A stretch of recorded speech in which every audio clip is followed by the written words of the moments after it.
My guest now is Ben Shapiro, a longtime friend of mine and one of our senior editors at large, best-selling author, talk show host in Los Angeles and Seattle.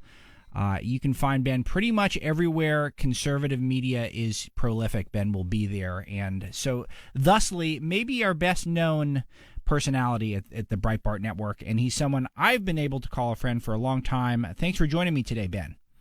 Yeah, absolutely.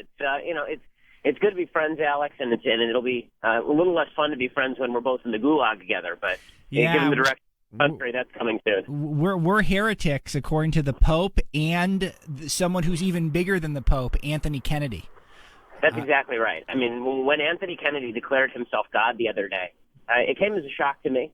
But now the idolaters must be cast aside, and the idols must be trod underfoot. And so I guess that you and I are in trouble. Ben, whenever you're on, I always have a lot to talk to you about because I know your time is very valuable. But I wanted to start with a theme that Orson Bean talked about earlier in the program. I know you knew Orson. He was Andrew's father-in-law. Also, you're a Hollywood aficionado as well, having written a book on Hollywood primetime propaganda, which I read is really like a PhD thesis on bias in the television industry. But Orson talked about, he literally said that his Independence Day message for the Sirius XM Patriot number 125 audience is to give up hope. Literally set your expectations to zero and focus on your family and the people in your immediate vicinity and being a decent person, and trying to find a woman you can take care of and rejecting women who do not want to be taken care of. An ode to, I guess he's just a little old school. What do you make of that, Ben? Well, I mean, look, I think that there's every reason to be pessimistic about the state of the country. I never thought that we'd watch as the moral and social ties that bind us collapse so quickly under President Obama. He's been the most successful president in American history in terms of achieving his goals, which was always to fundamentally transform the nature of the country. But that required a country that was ready for that fundamental change. And obviously the United States, the population of the United States, large swaths of it are ready for that fundamental change, or at least are willing to be bullied into that fundamental change because it's uncomfortable to actually have to stand up. I still think that there's hope for the country, but I think that hope is going to rely on a fair bit of anger and backlash, which is unfortunate. I think that we're going to have to organize. I think we're going to have to get involved in tactics that we've heretofore found kind of gross or at least things that we don't want to do. Here's the problem with Orson's thesis. He's assuming that we'll be allowed to do all of that. And the idea that I'm going to be allowed to raise my kids the way that I want to raise my kids by this new America, I don't think that's true. I think that the gay marriage ruling that came down last week, it's not going to stop at two dudes or two ladies getting married, which, by the way, nobody truly cared very much about in terms of, if you want to go down to your local leftist church and get somebody to sign you a piece of paper, go for it. But what it is going to mean is an attack on the religious that's going to extend to not only churches but to religious day schools. It's going to extend eventually to homeschooling, because we all know that homeschooling is the great bugaboo of the educational left. And it'll come to the point where if you're not educating your kids the way the government wants you to educate your kids, then they will come to your house and they will take your kids away from you or threaten to do so. So I don't know that it's going to be all as easy as, okay, just retreat back to your cloister, retreat back to your church or your synagogue and kind of redefine those social ties. I don't know that the social ties are going to be allowed to live under this new regime of God government. Yeah, and if it wasn't on Shabbat, I would think you were a listener of Breitbart News Saturday. But Ben, who's an Orthodox Jew, I know you're not able to get the program, which is why you should check it out on Sirius XM On Demand, get that upgraded subscription. But this is a very similar rant that you just went on that I talked about last week, that it's look, I'm pro-traditional marriage. I would like it if marriage was defined as between one man and one woman. And if you look at all of history, all of the great civilizations, none of them sought a priority to make it so that a man and a man can get married. I, for one, actually think there was wisdom in that, but I understand that's a losing argument. The thing that people are not totally understanding yet, particularly people kind of in the center, are that this really is a beginning. George Takei Sulu from Star Trek, who's now an activist, or I'm told it's Takai by my mother, and she knows TV. So now I'm told by producer Beth. So it's for sure Takai. George Takai was saying this is just the beginning. And so he's at the tip of the spear of it. No sexual innuendo, pun intended. And so this is the next step will be the churches. And I saw the first lawsuit this week on a church who does not want to. I think it's a church school that does not approve of one of their teachers trying to enter into a homosexual marriage, a same-sex marriage. And this is just going to be the beginning. Tax-exempt status is going to be under attack. Homeschooling is going to be under attack. And you're seeing little subtle things with corporate America moving left very quickly because that's where all the political pressure comes from. We saw it this week with Donald Trump, is that Donald Trump says that there are sex offenders and drug traders coming over the border, which there are, and felons coming over the border, which there are mathematically, according to the government's own data, and he loses deals with NBC, with Univision, with Macy's, and I'm sure that will continue. And so it's because of the left corporate pressure. And then you see on the flip side, Ben, you see Chipotle tweeting homo estás with a burrito. Who knows what that means? It's just gay flags everywhere all over Facebook. Disney lighting up the Magic Castle with rainbow flags. Could you imagine if you and your young daughter, Ben, at Disneyland that day? Yeah, I mean, there's a reason why I prefer that they do have gay days over at Disneyland. I prefer that those be announced publicly beforehand so that I don't have to take my daughter and watch and have her watch as two dudes make out in the middle of Tomorrowland. That's not my thing. So, yeah, the fact that these corporations are caving is not a big shock. I mean, look, corporations don't have morals. I mean, capitalism is not a moral system in the sense that capitalism demands morality on social issues. It's a profit-driven system, and that means that if they feel they can make more profit or undergo less risk by flying a gay flag, they'll do it. Just as look, there are corporations in the era of Nazi Germany. These are not the same movements, but the point is that there's no morality to corporations. Corporations in the era of Nazi Germany were perfectly happy to endorse Nazism so long as it allowed them to make their buck. So it really is not about these corporations being pro-gay any more than they were anti-gay back before gay marriage was even an issue. It's just they don't care. And the social pressure of the left has been so violent and so strong that it's very difficult for corporations to withstand it. And you're seeing that, on every level. It's not just with the gay left; it's with the immigration left, as you mentioned with Trump. And it'll continue. This has been going on for years in the country, and I don't think that it's going to stop anytime soon. Which is why when I say we need to get organized, we actually do need to get organized. And I mean that when companies are boycotted, we need such a backlash that company makes extraordinary amounts of money because of the boycott. We need a situation where if a business is going to be shut down by the government, we need 10,000 people sitting outside that business daring the government to try and come arrest the business owner for not shutting down his business because the business owner doesn't want to cater a same-sex wedding. If we don't get active this way, and we tend to find this distasteful specifically because of the perspective that Orson was articulating, which is we prefer to just be with our family. If you give me the choice between, okay, I have to go and sit outside a bakery that I don't really care about, or I can be at home with my wife and my kid, I would always choose to be at home with my wife and my kid, regardless of what the other choice is. But we're not going to have that choice pretty soon. And you're right. The gay flag on the White House was the ultimate example of where we have gone in this country. The same week that we have the President of the United States flashing the gay flag up on the White House, we have the Oklahoma Supreme Court declaring the Ten Commandments monument must be removed from public property. So, a country that decides that it doesn't want the Ten Commandments associated in any way with its government, but is desperate to have homosexuality associated with its government, it's not a country that's going to last for very long. This is not a country that is built for success. And, when you talk about why people ought to be pro-traditional marriage, the answer has less to do with being pro-traditional marriage than pro-childbearing and pro-child rearing and acknowledging basic realities. And what's so maddening about the whole traditional marriage versus gay marriage debate is the fact that when we talk about government-sponsored marriage, what we're really talking about is, does someone deserve actual affirmative benefits for their behavior?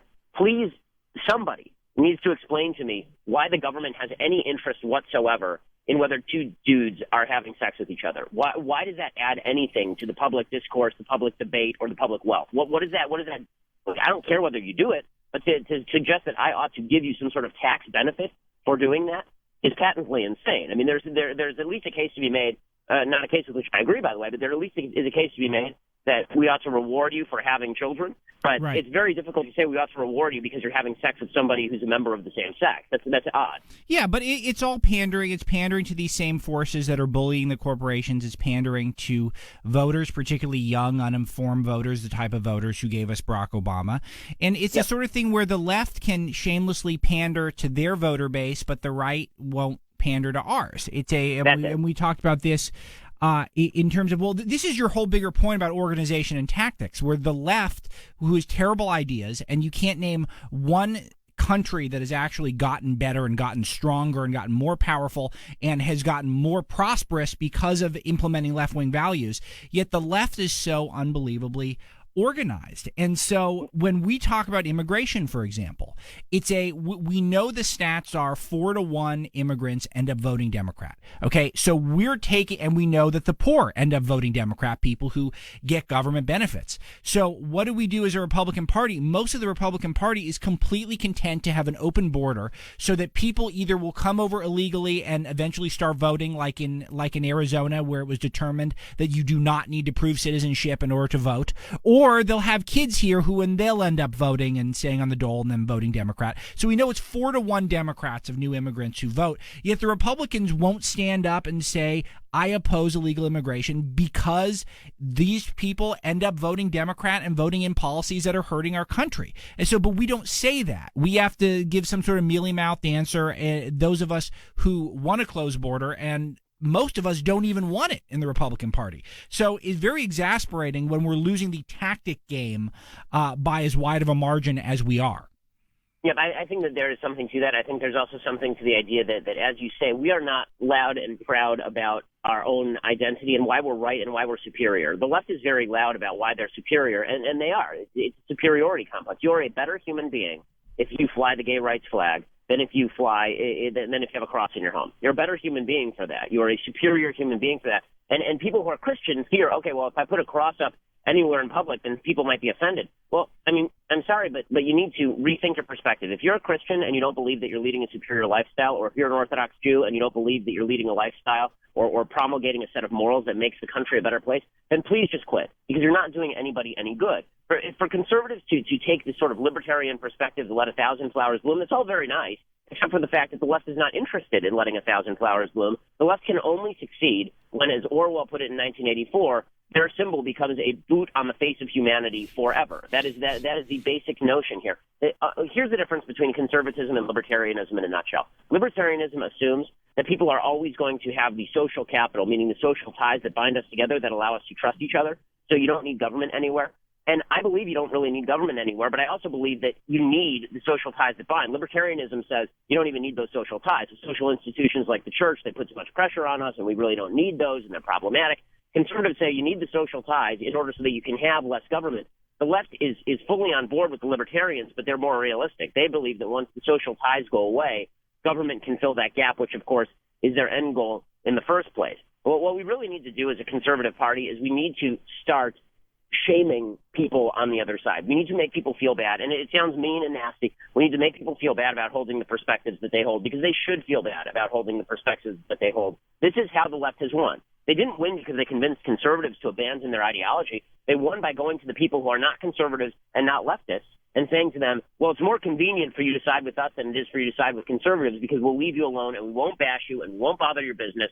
And in fact, we will uphold you and we will celebrate you if you make overtures toward the causes with which we believe. And it's quite gross, but it is incredibly successful, as we've seen from President Obama and leftist presidents of the past. This is the Breitbart News Independence Day Weekend Special. Alex Marlow, your host, editor-in-chief, and senior editor-at-large Ben Shapiro is my guest, best-selling author, among other things. Ben, we were talking about religiosity in America, and people seem to forget that Alexis de Tocqueville, the Frenchman who came to America and observed it and wrote about it really eloquently and very thoughtfully. He's almost a seer, just a unbelievable ability to predict the problems that we'd have, the strengths and weaknesses. And he attributed one of his core things that he attributed America's success to that we were a religious people, that we derived values from the Bible, that we derived values from traditional places, that we tried to take the Constitution literally.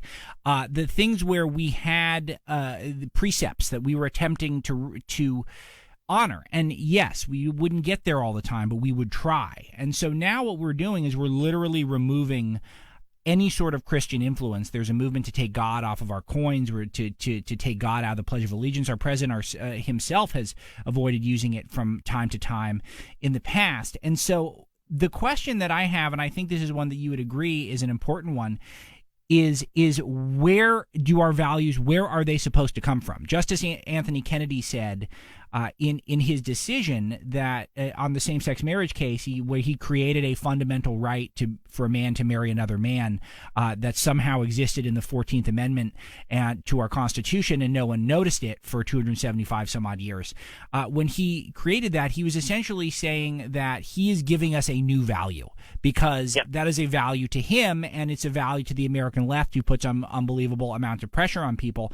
And I'm very worried about the slippery slope where we don't have any sort of key documents from which we can, and key people where we can look, say, what would Jesus do? What would Moses do? What would it say in the Bible? What would Thomas Jefferson do? These are all people who are under assault in the United States in terms of their influence. It's not that there aren't good people, Ben, who aren't capable of making good decisions. It's that what about for all of us who are fallible? And we seems like there's a lot of smart people, a lot of decent people can't agree on all values. What is going to replace the destruction of these precepts in terms of where America gets our identity? Well, this is, I think, the key point. And I think that when we look at the gay pride flags that were flying and the wild enthusiasm with which this decision was greeted, I mean, you would think that homosexuality was illegal, and then it had suddenly been made legal, and so gay couples were celebrating. No, that happened years ago. Right. So what exactly was being celebrated here? What was being celebrated here was not even the idea that same-sex marriage was now, you can get a license and some tax benefits from the state of Mississippi. No one cares. What people were really celebrating is they were celebrating what felt like a moral affirmation from Anthony Kennedy. They felt like the new God, which is government, the new God had declared them absolved of all sin, of all problem, and they'd been made clean. They'd been washed clean, as though like Jews on Yom Kippur. It was the end of Yom Kippur. No atonement had to take place. They were just washed clean by this new God government that had taken over. And this is what the left always wanted. They wanted government to be the God. They wanted people to worship at the altar. And this is why when I opened up and I said that we now live in a new God country, and all the idolaters will be punished. I mean that very literally. This is Anthony Kennedy and the government are the new God. In 2012, at the DNC flashed the slogan across the screens. Alex, you and I were both there. They flashed the slogan across the screens that God is the only, that government is the only thing we all have in common. It's the only thing we all share, government. Well, for religious people, we thought, well, no, we share our families, and we share our churches, and we share our social clubs, and we have a whole myriad of things. And in fact, government is one of the things we don't share. We don't like government. We don't want government anywhere near us. But for the left, by replacing God with government, they now get to impact God, right? They actually get to tell God what to do, because after all, God is answerable to their voting power. So if they decide tomorrow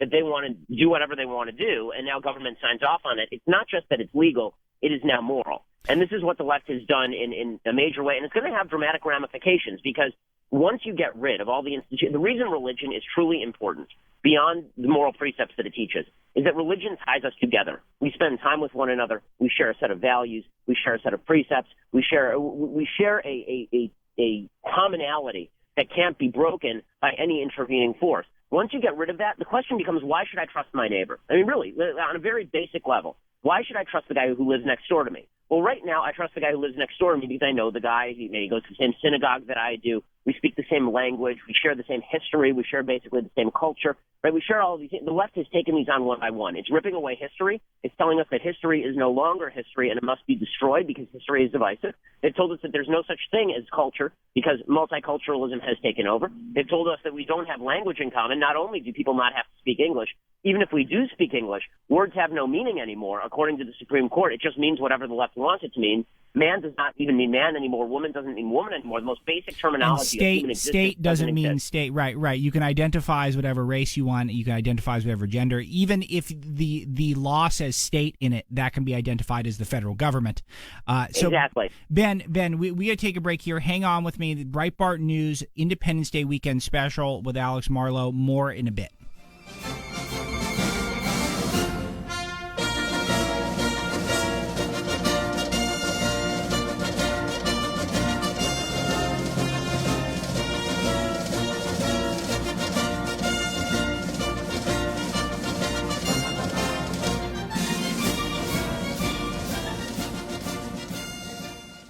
Is the GOP infighting for the 2016 presidential nomination already getting too hot? Or do we need this to weed out the pretenders? Join the discussion as we look ahead to 2016 now at 866-957-2874 on Breitbart News.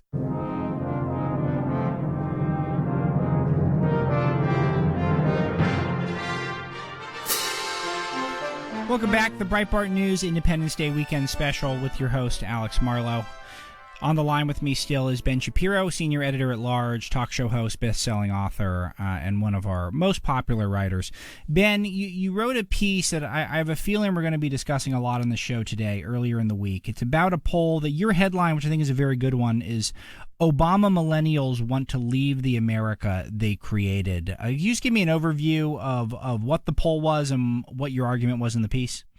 So basically, there's a British company called TransferWise, and they did a poll of 2,000 people, and what they found is that 35% of Americans said that they would consider leaving the country. And when they restricted that poll to 18 to 34-year-olds, the so-called millennial group, then it turned out to be 55%. So a majority of people who are young want to leave the country, or at least would consider leaving the country. By the way, that is precisely the same percentage of people aged 18 to 34 who say they will vote for Hillary Clinton in the next election. And it's no wonder. I mean, it's all these millennials who voted 67% for Obama in 2008 and 61% for him in 2012. And now they're turning around. They don't really like the country they've created very much, because what is there to like exactly? When you look at the rationales that Americans give for why they want to stay, 59% say because it's home, which is not really an answer. Another 58%. It doesn't matter where you are. Right, exactly. I mean, that's true. That's true of people in Cuba as well, presumably, that it is home. Another 58% say they would stay thanks to romantic and family ties. We'll see how long that lasts in a world without romance or family. And then the stats drop precipitously. So almost just about 22% say that they would actually stay just for the democratic society. So the reason our founders created it, 100% of our founders would have stayed for the democratic society. Yeah. 22% of people today, millennials, say that they would actually, 22% overall say that they would stay for the democratic society. Only 17% say they would stay for the culture, which seems like a high number. You know what's funny is that I used to think the legislature used to make laws, and now it seems like most of the laws are given to us by the Supreme Court and the executive branch. Isn't that strange? Yeah, it is. I mean, the democratic society is over. The notion that we have a representative government is over. The regulatory branch has taken more and more power, and Congress has an incentive to actually just cater to the executive branch and to the Supreme Court. This is, I was saying this to a friend the other day. The founders were very wise in that they wanted to check what they saw as one of the chief problems of mankind, which is ambition. They saw a lot of power-hungry people who were going to vie for power, so we were going to check power against power. What they forgot is that there's an even worse vice than ambition, and that is laziness. And our legislators are now just lazy. So they're not ambitious enough to vie for power. It's easier for them not to vie for power, to just hand it off to the executive branch and then blame the executive branch anytime this goes wrong. This is why I've been saying for months that Republicans were rooting for the Supreme Court to take same-sex marriage off the table, because that way they could say, well, we opposed it, but there's nothing we can do about it, and look at that horrible Supreme Court. It's their fault, but then they don't actually have to do anything about it, which is their favorite thing to do. I think my favorite line in this piece you have is that a people without a history is no people, and the American people are having American history removed from them under the guise of non-offense. Talk to us about that. Talk to us about the left's efforts to kind of rewrite where America came from, what American values are, and what if there's anything we can do to stop them. Yeah, I mean, there's no question that the left sees American history as a tale replete with horror and rage that can only be corrected by today going back and rewriting the history, and then rewriting the founding documents and rewriting the notion of liberty.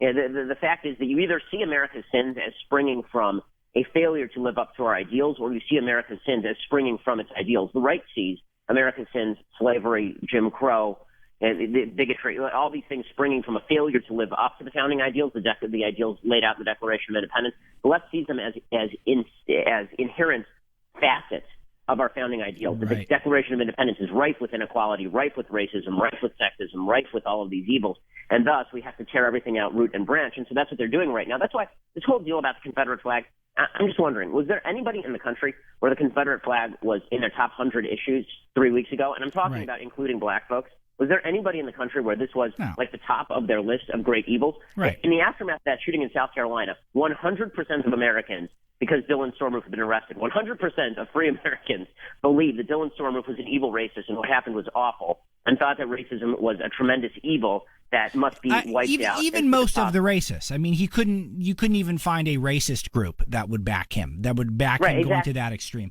Again, we moved on, not talking about mental health. We're not talking about identifying people who could be troublesome and create this sort of horror. We're not talking about how a man got to have these views. We're only talking about, is it racist? That's all we talk about. We talk about the flag. Like, you think the flag would have stopped this? Of course the flag wouldn't have stopped it. No one believes the flag would have stopped it. Well, first of all, the whole point of the flag is to make it seem as though everyone who Dylan Stormroof flew a Confederate flag. Thus, everyone who flew a Confederate flag is Dylan Stormroof, which is backwards logic. And by the way, a logic that the left will never apply to Islam. So every time there's a Muslim terrorist, they say this has nothing to do with Islam, even though by polls, vastly more Muslims agree with terrorism than people who fly the Confederate flag agree with Dylan Stormroof. Nonetheless, the Confederate flag is more closely tied with modern terrorism against black people than Islam is tied with modern terrorism against non-Islamic people. But, there's no internal logic to any of this. All of it is meant to rip away the history. And that's why now we're saying, okay, let's tear down the Confederate war memorials. And there was talk on CNN, do we get rid of Thomas Jefferson as a founding father? And there's talk about, even so much so that Alexander Hamilton, who's a pretty non-controversial founding father. I mean, when we talk about controversial founding fathers, he was anti-slavery. Right, he was anti-slavery. He was actually not a sexist. And Alexander Hamilton was responsible for the creation of the modern American economy. Alexander Hamilton is probably the least controversial founding. I mean, first of all, people on the left would have loved this dude. He was Bill Clinton, right? I mean, he was cheating on his wife, and he was born a bastard, and he brought himself up from nothing. I mean, Alexander Hamilton is the model founding father for today's America. Yeah. And yet they throw him over anyway because, again, he's part of this broad evil history. And if you're a Marxist, which is what the left is in the United States, you believe that America's system is what has created its evils. And so Alexander Hamilton was a part of crafting the system that creates all the evils that come forth today. So we have to wipe away all history. And if we have no common history, if history is used as a wedge to divide us instead of as a thread to unite us, then there is nothing that we have in common. My black neighbor looks at me and says, "You're my oppressor." And I say, "Well, what are you talking about? That's not what the history said." Well, the history doesn't matter anymore. Ben Shapiro, Breitbart News senior editor at large. He writes eloquently and troublesomely this week on an ugly America that is quickly replacing the shining beacon upon a hill.